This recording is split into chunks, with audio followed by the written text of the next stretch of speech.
Cat 2025 का result finally out हो चुका है। अगर आपने कैट दिया है तो ये वीडियो आपके लिए काफ़ी यूजफुल रहने वाली है। कैट की ऑफिशियल वेबसाइट पे जाइए, आप अपना स्कोर कार्ड चेक कीजिए एंड उसको डाउनलोड कर लीजिए और पीडीएफ फॉर्म में सेव कर लीजिए। काफ़ी काम आने वाला है आपकी थ्रू आउट द जर्नी।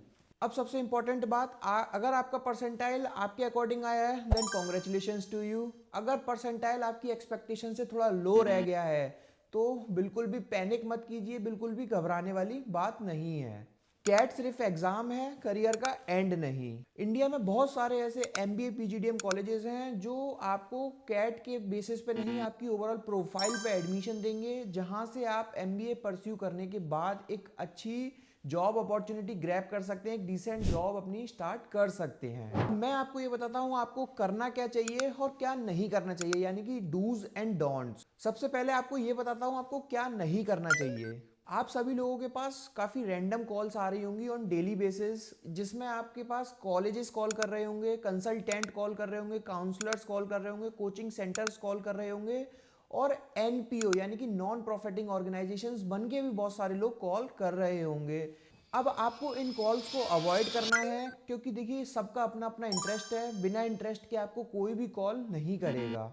अब बताता हूं क्या करना चाहिए। आपको सबसे पहले फिल्टर्स करनी होंगी, तीन चार चीजें। सबसे पहली चीज, आपको कॉलेज की लोकेशन यानी कि प्रेफर्ड सिटी आपको फिल्टर करनी होगी, लाइक बेंगलोर, मुंबई, पुणे, दिल्ली, हैदराबाद, जहां भी आपको कंफर्टेबल लगे, जहां आपको चीजें सूट करें, उस लोकेशन को आपको फिल्टर करना होगा। नेक्स्ट स्टेप आपको देखना होगा, आपको एमबीए करना है या पीजीडीएम करना है, तो वो आपको फिल्टर करना होगा।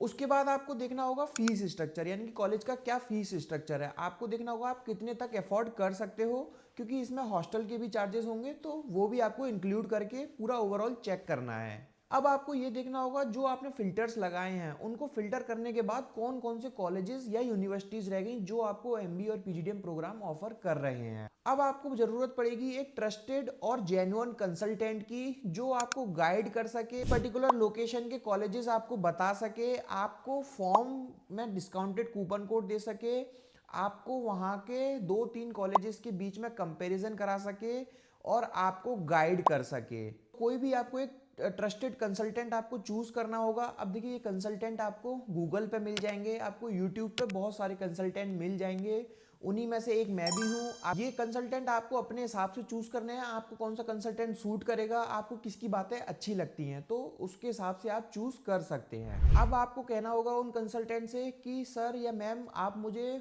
पर्टिकुलर कॉलेजेस के दो तीन कॉलेजेस के फॉर्म दे दीजिए, आपके जो फिल्टर लगाए हैं उस हिसाब से आप उन पर्टिकुलर लोकेशन के आपके फीस स्ट्रक्चर के अकॉर्डिंग कॉलेजेस के फॉर्म आप ले लीजिए, उनसे डिस्काउंटेड या फ्री ऑफ कॉस्ट आप फिल कर लीजिए।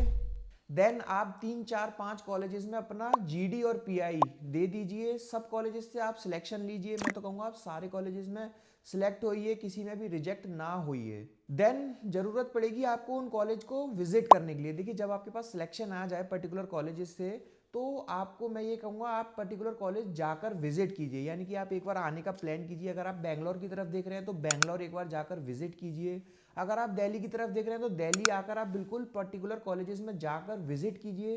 देखिए कॉलेजेस में जाने से क्या होगा, देखिए आपको बहुत सारी चीज़ें पता लगेंगी, कॉलेज का इंफ्रास्ट्रक्चर पता लगेगा, कॉलेज का मैनेजमेंट पता लगेगा। कॉलेज में जब आप जाओगे तो काफ़ी सारे स्टूडेंट्स आपको मिलेंगे, तो आप उनसे इंटरेक्ट कर सकते हो, उनसे आप फीडबैक लीजिए कि पर्टिकुलर कॉलेज है कैसा, किस तरीके की कंपनीज आ रही हैं पास्ट में, किस तरीके का फैकल्टीज़ हैं कॉलेज के पास, किस तरीके का मैनेजमेंट है, किस तरीके की जॉब अपॉर्चुनिटीज़ कॉलेजेस ला रहा है। तो ये सारी चीज़ें आपको क्लियर करनी होंगी करंट स्टूडेंट से जो वहाँ पे पढ़ रहे होंगे। तो जब आप ये सारी चीज़ें कर लेंगे आपको काफ़ी कुछ आइडिया लग जाएगा। अब बात आएगी आपको कॉलेजेस फाइनल करने की, तो देखिए कॉलेज आपको फाइनल करना होगा अपने अकॉर्डिंगली। आप किसी की भी बातों में ना आइए, कंसल्टेंट की, कोचिंग सेंटर की, कॉलेज की, जो आपको चीज़ें अच्छी लगें, जिस भी हिसाब से आपको चीज़ें अच्छी लगें, आप उसके अकॉर्डिंग कॉलेज आप फाइनल कीजिए।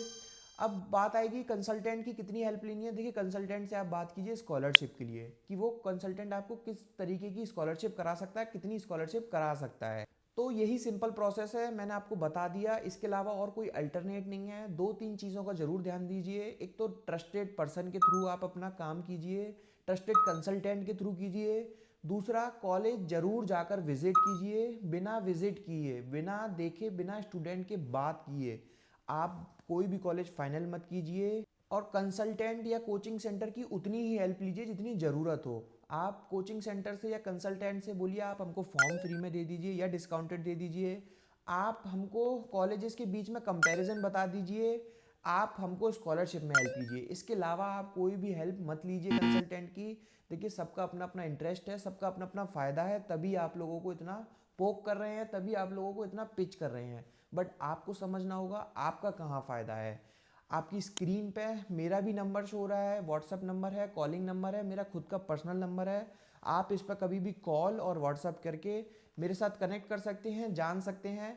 दिल्ली में ग्रीन पार्क में हमारा ऑफिस है, आप कभी भी आकर विजिट कर सकते हैं, मेरे से मिल सकते हैं, आप समझ सकते हैं सारी चीज़ों को। We are not charging anything from any one, totally free of cost services रहने वाली हैं और आप किसी और को भी कोई भी पैसा नहीं दीजिएगा एडमिशन करवाने का।